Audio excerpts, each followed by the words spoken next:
Mundo Neurodiverso, un podcast creado por ATSAN, Centro Psicopedagógico y Psicoterapéutico, el espacio donde las condiciones del neurodesarrollo importan.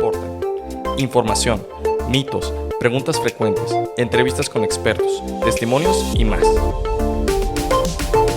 Aquí creemos que no importa cuál sea tu condición de vida, soñamos con un mundo donde todos puedan ser ellos mismos y ser celebrados por lo que son. Un mundo de diferencias es un mundo de posibilidades. Comenzamos. Hola, bienvenidos a un nuevo episodio de Mundo Neurodiverso en la sección Paso a Paso. Como ya saben, en este espacio profundizamos sobre temas que giran en torno a la neurodiversidad. Y hoy queremos hablar de un tema muy importante, que es qué pasa con la familia después de recibir el diagnóstico de autismo. Yo soy Laura Ríos, soy cofundadora del Centro ATSAN y para este tema nos acompaña el maestro Eduardo Díaz Tenopala. Eduardo, qué gusto que estés una vez más con nosotros, platicando sobre temas y sobre todo tema de la familia. A ti te ha tocado platicar mucho o trabajar esta parte del acompañamiento con las familias y me gustaría que nos platiques sobre cómo cambia la dinámica cuando la familia se enfrenta ante un diagnóstico que muchas veces es inesperado, ¿no? de autismo. Bien, antes que nada, gracias otra vez por la invitación a volver a platicar con ustedes. Sí, yo creo que el impacto que representa tener el diagnóstico, ¿no? Yo creo que es un impacto en cualquiera, no nada más que cuando hablamos de autismo, cuando cualquier condición del neurodesarrollo, cualquier diagnóstico que recibe un miembro de la familia, pues siempre va a generar un impacto, ¿no? Uh-huh. Ninguna familia está preparada para tener el diagnóstico. Okay. Sí, esto creo que es muy importante, ¿no? O sea, ninguna familia está preparada a decir, tengo un hijo con autismo, a lo que sigue, ¿no? Sí. Es una realidad que es un movimiento, ¿sí?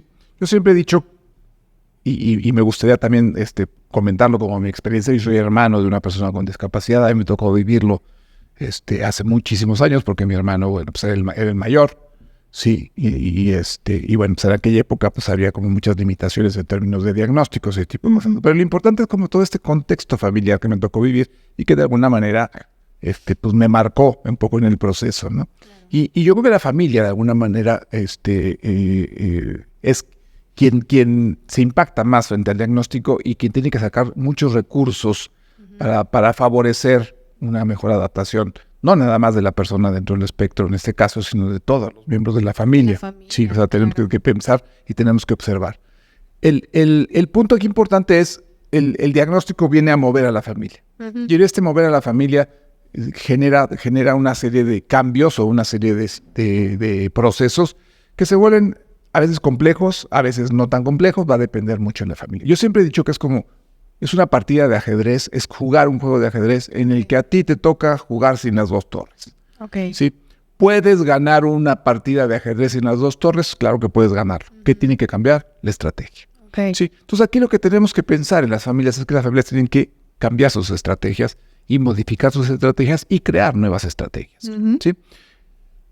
Independientemente de cómo se vaya a dar el proceso, que hoy en día sabemos que se genera a través de un duelo en el que primero pues está toda la parte de la negación, ¿no? O sea, a la familia le cuesta mucho trabajo darse cuenta que su hijo o su hija está presentando alguna característica que pudiera no estar dentro del espectro, sino que pudiera ser diferente a los demás. El duelo es a partir de que tengo un hijo que no es el que yo imaginé. Que yo no imaginé y que me empiezo a dar cuenta que es diferente. O a lo mejor yo no me he dado cuenta que es diferente, no me he querido dar cuenta que es diferente y mi entorno familiar, mis papás o mis hermanos me dicen, oye, algo pasa con tu hijo. En la escuela también. Algo está sucediendo con tu hijo, ¿no? Entonces, por esa parte que es esta negación que encontramos mucho en las familias del no, es que el doctor me dijo, el pediatra me dijo que está muy consentido, el pediatra me dijo la pandemia, es niño de pandemia, que yo le adivino todo, yo era igual, yo tardé también en hablar, o sea, empezamos como a encontrar una justificación y esa es parte de la negación y es un proceso totalmente natural. Claro. En esta primera parte, ¿no? En la que la familia tiene que enfrentarse al diagnóstico y decir, ¿qué hago con esto?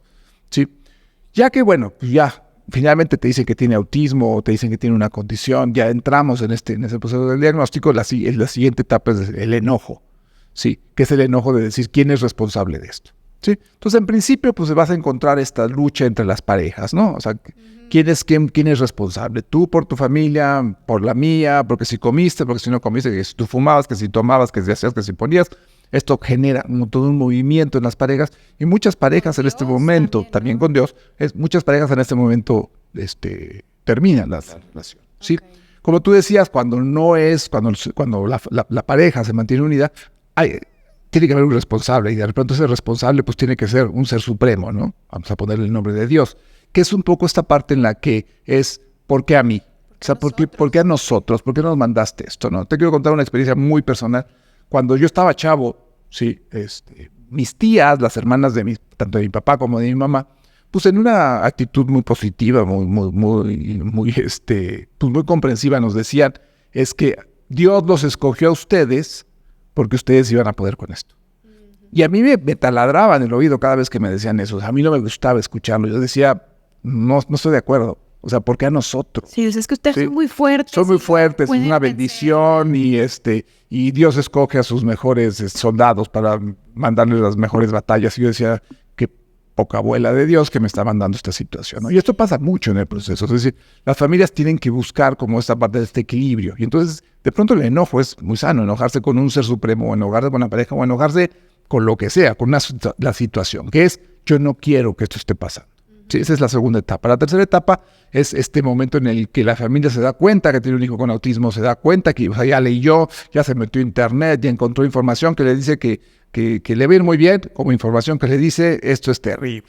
De los dos lados. Entonces empieza como todo un proceso de tristeza que generalmente yo no hablaría como un periodo depresivo, sino más un periodo de tristeza, porque yo considero que esta parte de la tristeza se centra en un proceso como muy natural y en una angustia que es quién se va a hacer cargo de él cuando yo no esté. Claro. Si todo papá se enfrenta a esto, ¿no? O sea, tengo un hijo con una discapacidad, tengo un hijo con ciertas limitaciones, independientemente de que las tenga o no tenga la persona. Esta parte de no va a poder lograr ser independiente, va a poder lograr ser autónomo, y entonces la angustia es, ¿y si no, quién se va a hacer cargo de él cuando yo no esté? Entonces, esta es una conducta general que encontramos mucho en los papás, ¿no? Sí. Como esta parte, pero te insisto, no es una depresión, es una tristeza, y esta tristeza generalmente empuja a que los papás hagan algo. Pues te dicen, pues tengo a este hijo, ¿quién se va a hacer cargo de él? Pues tengo que comenzar, ya leí que hay que empezar la terapia del lenguaje, o que hay que ir a la escuela, o que hay que empezar la integración sensorial, lo que sea. Entonces, en ese momento empujan y van a la terapia. La cuarta fase es lo que llamamos la aceptación, que es, tengo un hijo con autismo, así lo quiero, lo acepto, bla, bla, bla, bla. Suena muy bonito en el papel decir llegamos a la aceptación.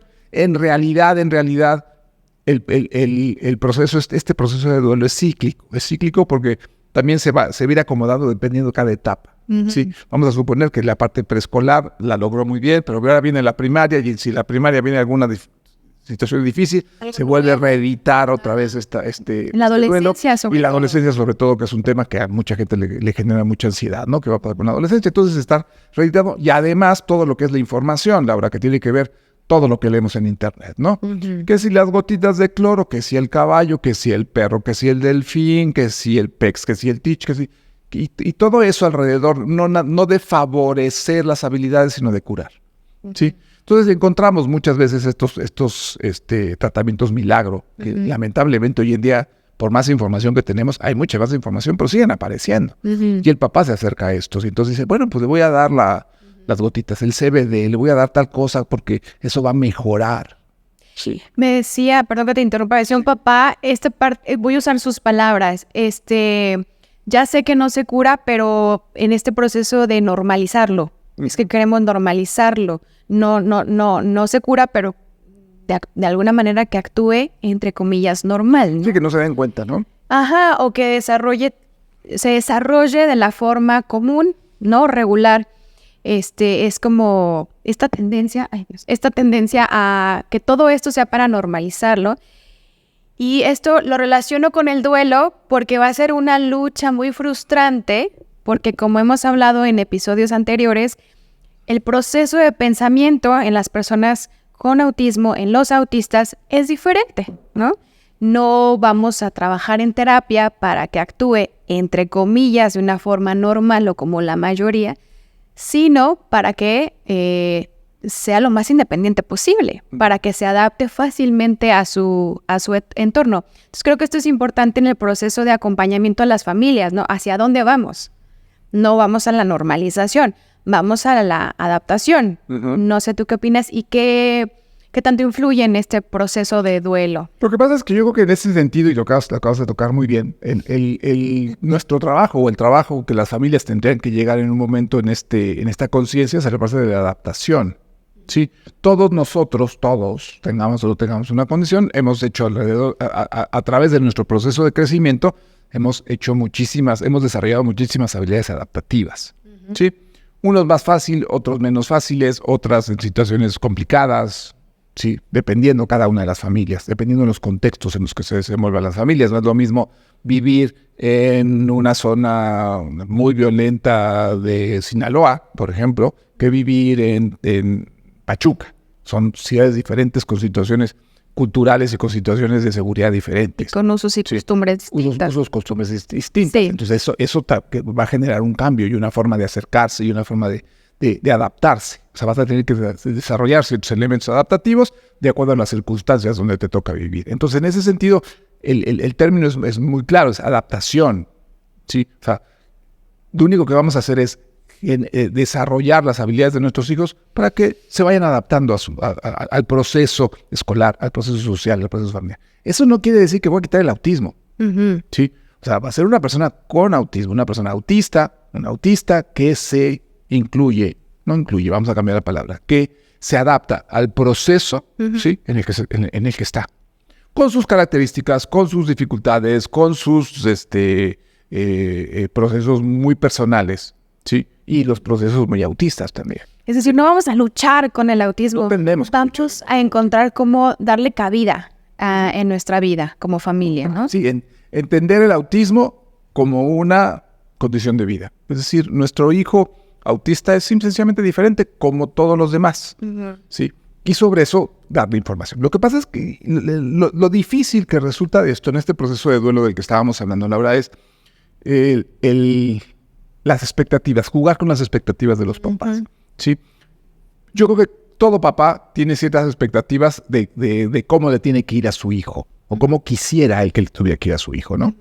Y esto está encima del mismo autista, ¿no? O sea, a lo mejor la expectativa que todos nosotros ponemos sobre nuestros hijos va más allá de nuestros hijos, ¿sí? Es lo que nosotros queremos que hagan. Y en ese sentido, de pronto, en esta vorágine de leer cosas en internet, de meterse todo esto, de repente el papá, los papás, las mamás empiezan a pensar en qué me gustaría que hiciera mi hijo, ¿sí? Entonces, no nada más quiero que se comunique, sino quiero que hable. Y no nada más quiero que lea, sino que lea Harry Potter. ¿Sí? Y entonces de pronto ahí tenemos que trabajar mucho en los profesionales a decirle de quién es la necesidad. ¿Tuya, papá, o de tu hijo? Y esa es una recurrente pregunta que tenemos que hacernos. Y que tenemos que ayudar mucho al papá a decirle, ¿de quién es la necesidad? ¿Tuya o de tu hijo? ¿Quién quiere hacer esto? ¿Tú o tu hijo? ¿Sí? ¿Por qué? Porque a lo mejor a la persona autista no le interesa mucho ciertas cosas que el papá está queriendo. Y eso pega directamente en la expectativa del papá, en el proceso de duelo, en ver el futuro de una manera diferente. Entonces necesitamos mucho los profesionales acompañar al papá, ¿sí? Y hacerle ver que hay ciertas cosas que a lo mejor sí va a cumplir su hijo y hay ciertas cosas que no. O sea, que él está pensando que las va a lograr simple y sencillamente porque vaya a una terapia y a lo mejor esa terapia no va a brindar esas herramientas que el papá o la mamá están esperando que se va a lograr. ¿Sí? Entonces, esos son los elementos que habría que ir entendiendo y acompañando al papá. ¿Sí? Hace muchos años yo pensaba y decía que los profesionistas podíamos ser una guía de los papás. Después me di cuenta que no, los papás hacen lo que se les pegue la gana por más que tú seas un guía. Entonces, sí llegué a la conclusión de que somos un acompañante del papá. Y nuestra misión ética es ser acompañante. Oye, ¿qué piensas de la terapia de las gotitas de cloro, del dióxido de cloro? No, pues mira, no hay ninguna referencia científica de que verdaderamente eso ayude, ¿sí? Y a lo mejor el papá te dice, muchas gracias, y se las acaba dando, ¿sí? Es decir, y yo creo que pues es parte del fenómeno. O sea, ni lo voy a dejar de hablar, ni lo voy a dejar de seguir apoyando, de atender, porque hizo eso. No, hay que entender el proceso del papá. Y esa es como nuestra obligación también. Ok. Entonces, mencionas que este duelo, estas etapas por las que pasa, no es simplemente que pase el tiempo, ¿no? O sea, el papá tiene que vivirlas muchas veces con acompañamiento de terapeuta o con redes de apoyo. ¿Qué podrías tú sugerir, sugerir a los padres cuando estén pasando por estas etapas para ayudarlos a llegar a esa aceptación? Yo creo que, mira, mucho lo que le ayuda a los papás es estar en contacto con otros papás. Con otros papás. Sí. Quizá no en un espacio terapéutico, te soy muy sincero. A lo mejor un espacio terapéutico se puede volver amenazante para el papá. Pero a lo mejor sí en un espacio de convivencia, en un espacio de intercambio. No necesariamente hiciste un espacio terapéutico donde debe estar un psicólogo o una psicóloga llevando a cabo y hoy vamos a hablar de lo difícil que es tener un hijo con autismo. Eso puede resultar muy amenazante. Okay. ¿Sí?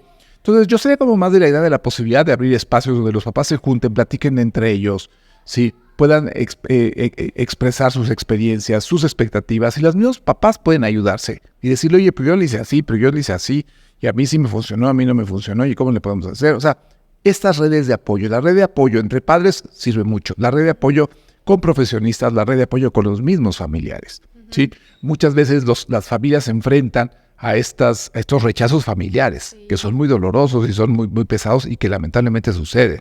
Oye, vamos a hacer una fiesta, pero no traigas a María porque ya sabes cómo se pone con el ruido, ¿no? O sea, como que qué comprensivos, pero nos están diciendo que María no vengas, ¿no? Entonces, creo que esa es una parte que al papá le duele mucho, ¿no? O sea, los papás también tienen que buscar una red de apoyo con sus familias, con sus amigos, ¿sí? Después resulta que, bueno, que los compadres, los amigos, son quienes mejor red de apoyo le brindan, ¿no? Son los que le dicen al revés, oye, va a haber una comida, no voy a ir porque está María muy inquieta. Tráete a María y aquí a ver cómo le hacemos, a ver, entre todos hacemos. O sea, estas redes de apoyo los papás las necesitan. Que las busquen y encuentren estas redes de apoyo seguras y que sean saludables, ¿no? Uh-huh.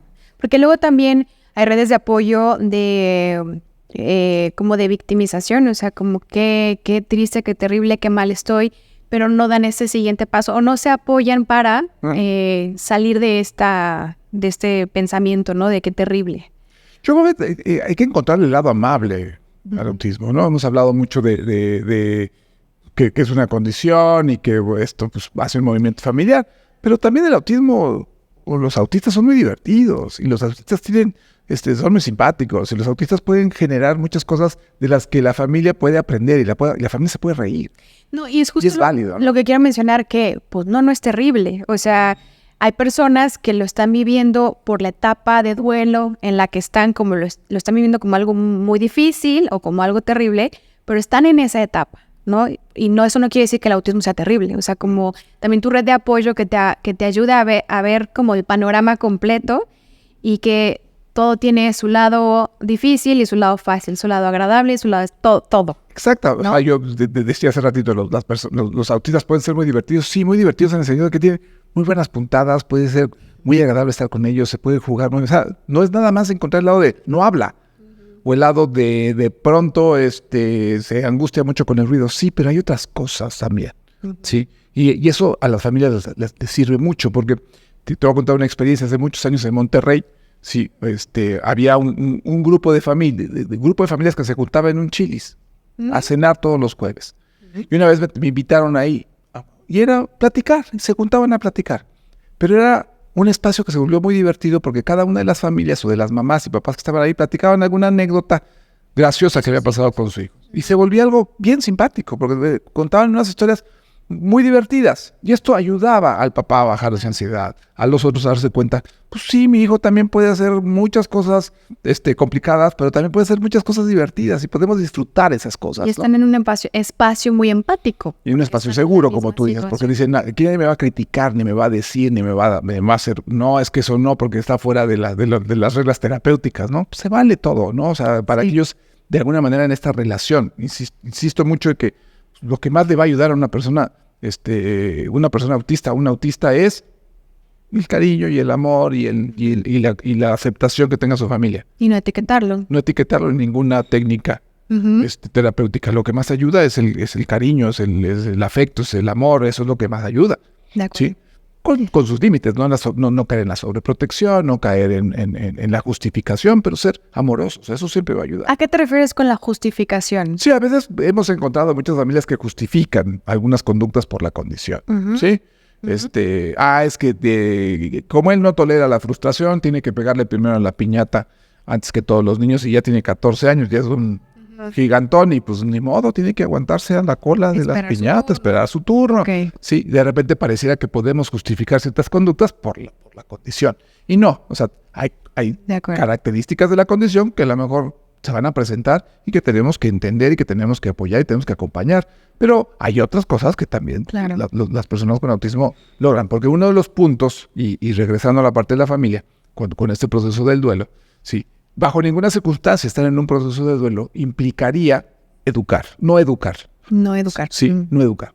Lo más importante en el ámbito familiar es la educación y el afecto, como decía hace rato, pero también la educación. Nosotros aprendimos en la casa muchos valores que nos permitieron adaptarnos a una escuela, adaptarnos a una sociedad. Igual sucede con las personas autistas, igual sucede con los autistas. Tenemos que ponerles límites, ponerles consecuencias, darles recompensas, si fuera, no recompensas, sino premios, darles regalos, como se lo daríamos a cualquiera de nuestros hijos. Es decir, el trato es como cualquier persona. Siempre en un ámbito de límites, en un ámbito de respeto, en un ámbito. Y siempre tomando en cuenta que hay características muy específicas de las personas dentro del espectro que a lo mejor tendríamos ahí que hacer ciertas adaptaciones. Pero no se vale justificar ¿sí? una conducta desadaptativa, ¿sí? O una característica desadaptativa o algún momento desadaptativo, básicamente por la condición. Por la condición. Sí. Y ahorita que hablabas de sobreprotección, cuando una familia, un papá, una mamá tiene un hijo o una hija, ahorita hablando con autismo o autista, lo que me han comentado es, les cuesta trabajo identificar esta línea en donde le estoy apoyando porque lo necesita, porque tiene estos retos por la condición, ya lo estoy sobreprotegiendo, ¿no? ¿Cómo puede un papá saber que está sobreprotegiendo o cómo evitar que caiga en la sobreprotección de su hijo autista? Desde mi punto de vista es muy sencillo, Laura. Tienes que tratar a tus hijos de la misma manera, a todos. ¿Sí? Si tú le vas a dar un trato especial a tu hijo autista y le vas a permitir lo que no le permites a los otros, te estás metiendo en un problema. ¿Sí? Insisto, hay cosas que a lo mejor la persona autista tiene que hacer de otra manera diferente. Estoy de acuerdo. Sí. Pero tienes que pensar que el trato es exactamente igual. Sí, o sea, la esencia es la misma. La esencia es la misma, porque si no, quienes la pasan mal son los hermanos. Sí. O sea, los que empiezan a darse cuenta de decir, ¿por qué le permites a él que haga tal o cual cosa? Porque a veces los hermanos son quienes mejor se relacionan con la persona autista y son los que te pueden decir, claro, les ve la cara, ¿sí? O sea, él te está haciendo creer esto, pero la verdad es que no. Sí, y también tenemos que escuchar a los hermanos. Entonces, el punto importante aquí, la visión que tenemos que tener es a tu hijo autista lo tienes que tratar como cualquiera de tus hijos. Sabiendo que tiene autismo. Sí, y eso puede cambiar algunas cosas, pero no en la esencia. De acuerdo. Muy bien, entonces lo que nos platicas es una familia que esté frente a un diagnóstico que sepa que va a pasar por estas etapas, no de manera lineal, no es cuestión de tiempo, pero la dinámica va a cambiar, va a impactar y que puede pedir apoyo, ¿no? Acompañamiento desde con profesionales hasta en red de apoyo con otros papás, ¿no? Porque se va a sentir entendido, claro, con una red de apoyo de otros padres, que no se queden aislados en casa, que busquen esa red de apoyo, que se dejen acompañar y que pues tomen en cuenta que no se sientan mal también, o sea, como la regué, siento culpa porque sobreprotegí, pues, date cuenta y pues redirige la situación, ¿no? Y considera que no nada más tienes un hijo, que tienes otros hijos y que también estás tú. Tampoco tu vida tendría que girar en torno a tu hijo, sino hay otras áreas de tu persona, tu trabajo, tus amistades, que no hay que desatender, ¿cierto? Y una cosa que es importante que me faltó decir y que ahorita que lo estás haciendo como este resumen que me parece muy importante es el sentido común. Sí, uno de los no consejos, pero uno de las puntos que me gustaría que se llevara a la gente es los papás es, déjense llevar por sentido común. ¿Sí? Por ahí dicen que el sentido común es el menos común de los sentidos. También eso puede suceder, pero el sentido común es muy importante. Muchas veces un papá se acerca y te dice, oye, me están ofreciendo la terapia fulana que dicen que le va a ayudar a hablar. ¿Tú qué piensas? Oye, pues no hay ningún elemento científico que pueda determinar esto. ¿Qué dice tu sentido común? Que lo tengo que meter. Hazle caso a tu sentido común. O sea, ¿cómo qué sientes tú? Sí, si tu sentido común te dice, sí lo voy a meter, a lo mejor a los 3 meses dices, fue una tomada de pelo. Pero ya lo hiciste, o sea, ya diste el paso, ya hiciste, ya experimentaste, no te quedaste con esta idea de, híjole, no, pues es que Laura me dijo que no lo hiciera y entonces nunca lo hice. No, o sea, el sentido común creo que es bien importante. Y a veces en ese sentido, y tenemos que ser muy respetuosos del sentido común de los padres. Sí. Sí, bueno, Eduardo, pues muchísimas gracias por hablar brevemente sobre este tema, porque hay mucho más que pudiéramos hablar. La finalidad es que los papás encuentren sentido en estas pláticas y si esto les surgen dudas, comentarios sobre esto que estamos hablando, que nos escriban, ya sea que porque nos escuchan en Spotify o en YouTube o en nuestras redes sociales, nos escriban para poder hablar más sobre este tema, si les interesa, o ampliar el tema de acuerdo a sus dudas y retomarlo más adelante. Eduardo, muchísimas gracias. Muchas gracias a ti. Bueno, pues nos despedimos. Si te ha gustado este podcast, compártelo. No olvides seguirnos en nuestras redes sociales, YouTube, TikTok, Facebook e Instagram como @CentroAtzan. O visita nuestra página web al www.atzan.com.mx.